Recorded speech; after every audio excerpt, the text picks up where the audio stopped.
Good morning Odisha. ଆଜି ହେଉଛି 11 ମେ ଶନିବାର। ଆଜିର ରହିଛି 10ଟି ଗୁରୁତ୍ୱପୂର୍ଣ୍ଣ ଖବର।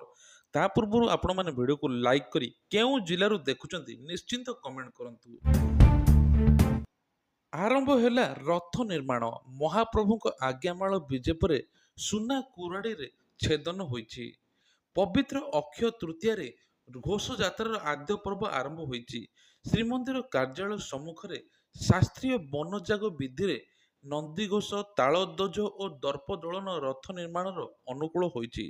ଶ୍ରୀମନ୍ଦିର ତିନି ରଥ ପାଇଁ ମହାପ୍ରଭୁଙ୍କ ଆଜ୍ଞାମାଳ ବିଜେ ପରେ ଦେଉଳ ପୁରୋହିତ ଅଭିମନ୍ତ୍ରିତ ସୁନା କୁରାଡିରେ ତିନି ଦଉରା କାଠକୁ ଚୋଟ ମାରି ରଥ ନିର୍ମାଣ କାର୍ଯ୍ୟ ଅନୁକୂଳ କରିଛନ୍ତି।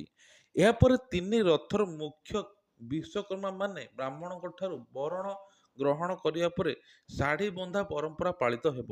ପରେ ରଥ କାଠ ଛେଦନ କରାଯାଇ ରଥ ନିର୍ମାଣ କାର୍ଯ୍ୟ ଆରମ୍ଭ କରାଯାଇଥିଲା। ଶାସ୍ତ୍ରୀୟ ବିଧି ଅନୁଯାୟୀ ରଥ ନିର୍ମାଣ କାର୍ଯ୍ୟ ଅନୁକୂଳ ପୂର୍ବରୁ ଅପରାହ୍ନରେ ବନଯାଗ ବିଧିରେ ହୋମ କାର୍ଯ୍ୟ ଆରମ୍ଭ କରାଯାଇଥିଲା। ଦେଉଳ ପୁରୋହିତ ରାଜଗୁରୁ ସୁସ୍ତ୍ରୀ ବ୍ରାହ୍ମଣମାନେ ମିଶି ସ୍ୱତନ୍ତ୍ର ଭାବେ ଯଜ୍ଞଶାଳାରେ ଯଜ୍ଞ ମଧ୍ୟ କରିଥିଲେ। ବନଯାଗର ଇଷ୍ଟ ଦେବ ପ୍ରଭୁ ନୃସିଂହ ଆରାଧନା କରି ନୃସିଂହ ମନ୍ତ୍ରରେ ଯଜ୍ଞର ଆହୁତି ଦିଆଯାଇଥିଲା। ପରେ ସ୍ୱତନ୍ତ୍ର ମଣି ବିମାନରେ ମଦନମୋହନ, ଶ୍ରୀଦେବୀ, ଭୂଦେବୀ, ରାମକୃଷ୍ଣ ଓ ପଞ୍ଚଦେବ ଜମ୍ବେଶ୍ୱର, ଲୋକନାଥ, କପାଳଚରଣ, ମର୍କଣ୍ଡେଶ୍ୱର, ନୀଳକଣ୍ଠେଶ୍ୱର ରଥକଳାରେ ବିରାଜମାନ କରିଥିଲେ। ସନ୍ଧ୍ୟା ପ୍ରାୟ 6ଟାରେ ପୂଜାପଣ୍ଡା ସେବକମାନେ ଶ୍ରୀମନ୍ଦିରରୁ ବଡ଼ ଠାକୁର ବଳଭଦ୍ର, ମହାପ୍ରଭୁ ଜଗନ୍ନାଥ, ମା ସୁଭଦ୍ରାକୁ ଆଜ୍ଞାମାଳ ଶ୍ରୀମନ୍ଦିର କାର୍ଯ୍ୟାଳୟ ସମ୍ମୁଖରେ ରଥକଳା ବିଜେ କରିବା ପାଇଁ ପୂର୍ବ ପ୍ରସ୍ତୁତ ତିନି ଧଉରା କାଠରେ ଲାଗି କରାଯାଇଥିଲା। ତେଣୁ ରଥ ନିର୍ମାଣ କାର୍ଯ୍ୟ ଏବେ ଆରମ୍ଭ ହେବା ପାଇଁ ଯାଉଛି। ସାବଧାନ, 7ଟି ଜିଲ୍ଲାରେ ପ୍ରବଳ ବର୍ଷିବ। 3 ଘଣ୍ଟା ପାଇଁ ସତର୍କ ବାଣୀ ଶୁଣାଇଲା ପାଣିପାଗ ବିଭାଗ। ରାଜ୍ୟରେ ମାଡ଼ି ଆସୁଛି ପ୍ରବଳ ବର୍ଷା। ଆଗାମୀ 3 ଘଣ୍ଟାରେ ରାଜ୍ୟର ବିଭିନ୍ନ ଅଞ୍ଚଳରେ ପ୍ରବଳ ବର୍ଷା ହେବା ନେଇ ପାଣିପାଗ ବିଭାଗ ପକ୍ଷରୁ ସତର୍କ ସୂଚନା ଜାରି କରାଯାଇଛି। ରାଜ୍ୟରେ 7ଟି ଜିଲ୍ଲାରେ ପ୍ରବଳ ବର୍ଷା ନେଇ ଆକଳନ କରିଛି ଭୁବନେଶ୍ୱର ପାଣିପାଗ ବିଭାଗ କେନ୍ଦ୍ର। ମାଲକାନଗିରି, କୋରାପୁଟ, ରାୟଗଡ଼ା, ଗଜପତି ଓ କନ୍ଧମାଳ, ମୟୂରଭଞ୍ଜ, କେଉଁଝରକୁ ମଧ୍ୟ ସତର୍କ କରାଇଛି ପାଣିପାଗ ବିଭାଗ। ଆଗାମୀ 3 ଘଣ୍ଟାରେ 7ଟି ଜିଲ୍ଲାରେ ସାମାନ୍ୟରୁ ମଧ୍ୟମ ଧରଣର ବର୍ଷା ହେବ ଏବଂ ଆଗାମୀ 2ରୁ 3 ଦିନ ମଧ୍ୟରେ କିଛି କିଛି ସ୍ଥାନରେ ପ୍ରବଳ ବର୍ଷା ହେବ ବୋଲି କୁହାଯାଇଛି। ଏହା ବ୍ୟତୀତ ଅନ୍ୟ ଜିଲ୍ଲାକୁ ଘଡ଼ଘଡ଼ି ବର୍ଷା ପବନ ହେବା ସହିତ ପ୍ରବଳ ଜୋରରେ ପବନ ବୋହିବ ବୋଲି କୁହାଯାଇଛି। ଏହି ତାଲିକାରେ ଅଛନ୍ତି ଭଦ୍ରକ, ଯାଜପୁର, କେନ୍ଦ୍ରାପଡ଼ା, ଖୋର୍ଦ୍ଧା, କଟକ ସହିତ ଜଗତସିଂହପୁର, ଗଞ୍ଜାମ, ଗଜପତି, ନୂଆପଡ଼ା, ନବରଙ୍ଗପୁର ଓ ବଲାଙ୍ଗୀର ଜିଲ୍ଲାକୁ ସତର୍କ ସୂଚନା ଦିଆଯାଇଛି। ନବୀନ ଷଷ୍ଠ ଥର ମୁଖ୍ୟମନ୍ତ୍ରୀ ନହେଲେ ମୁଁ ରାଜନୀତିରୁ ସନ୍ନ୍ୟାସ ନେଇଯିବି, ପାଣ୍ଡିଆନ କହିଛନ୍ତି। ନବୀନ ବାବୁ 3/4 ବହୁମତ ପାଇଁ ଜୁନ୍ 9 ତାରିଖରେ ଷଷ୍ଠ ଥର ମୁଖ୍ୟମନ୍ତ୍ରୀ ରୂପେ ଶପଥ ଗ୍ରହଣ କରିବେ।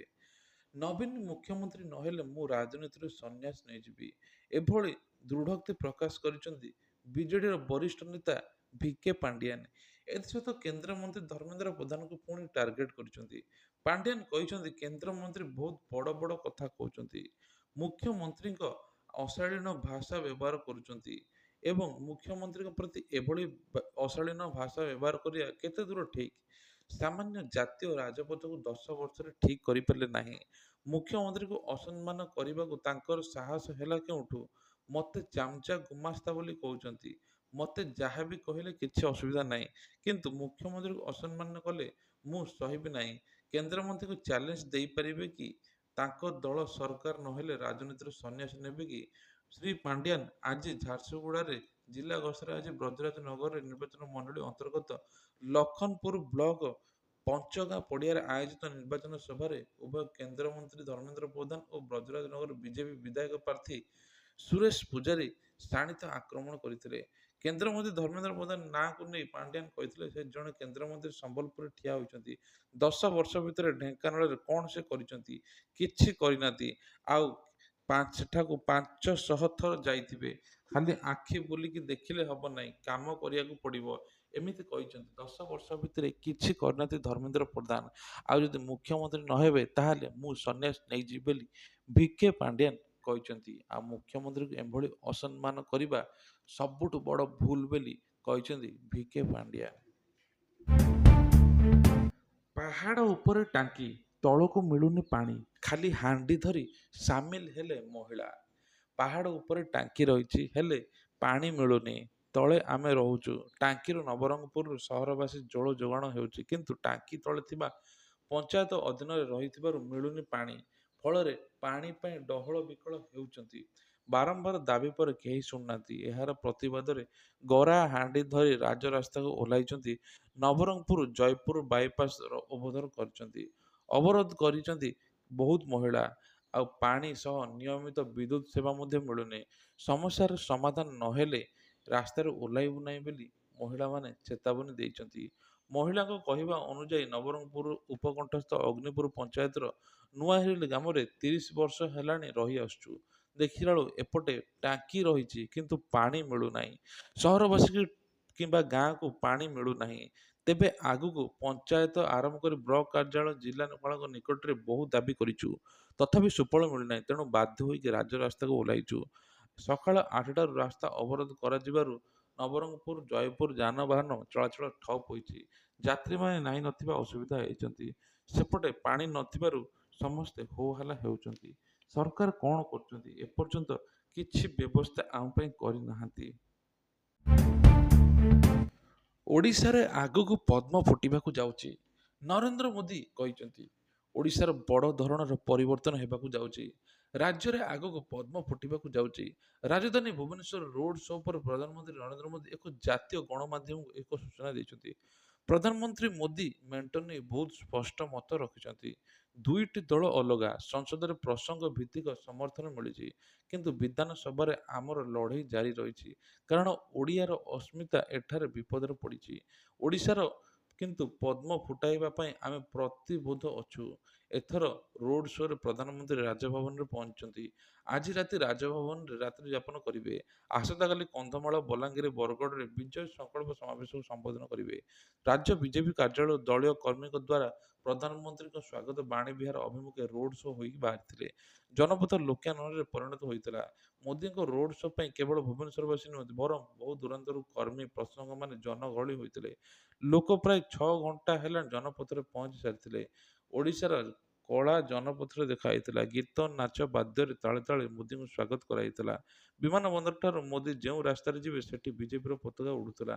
ବିଜେପି କାର୍ଯ୍ୟାଳୟରୁ ବାଣୀ ବିହାର ମଧ୍ୟରେ 12ଟି ମଞ୍ଚ, ଯେଉଁଠି ମୋଦି ଓ ଓଡ଼ିଶାର ପ୍ରତିକୃତି ପ୍ରଦର୍ଶନ କରାଯାଇଥିଲା। ବିଜେପି ଶିବିରରେ ମଧ୍ୟ ପୂରା ଉତ୍ସାହ ଦେଖିବାକୁ ମିଳିଥିଲା। ଆରମ୍ଭ ହେଲା ଚନ୍ଦନ ଯାତ୍ରା। ନୌବିହାରରେ କଲେ ମହାପ୍ରଭୁ।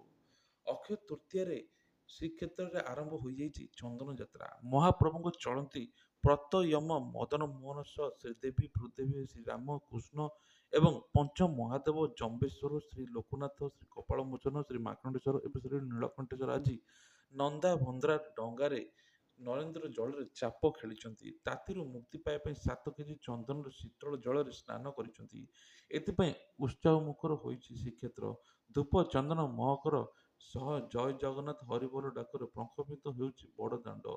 ଆଜି ଭୋର 4ଟା 10ରେ ଶ୍ରୀମନ୍ଦିରର ଦ୍ୱାର ଫିଟା ନୀତି ପରେ ଚନ୍ଦନ ଯାତ୍ରା ନୀତିକାନ୍ତି ଆରମ୍ଭ ହୋଇଥିଲା। ଅପରାହ୍ନ 5ଟାରେ ଆଜ୍ଞାମାଳ ବିଜେ ପରେ ମଦନ ମୋହନ ସହ ଶ୍ରୀଦେବୀ, ଭୂଦେବୀ, ଶ୍ରୀରାମ, ଶ୍ରୀକୃଷ୍ଣ ପାଲିଙ୍କି ବିମାନକୁ ବିଜେ କରିଥିଲେ।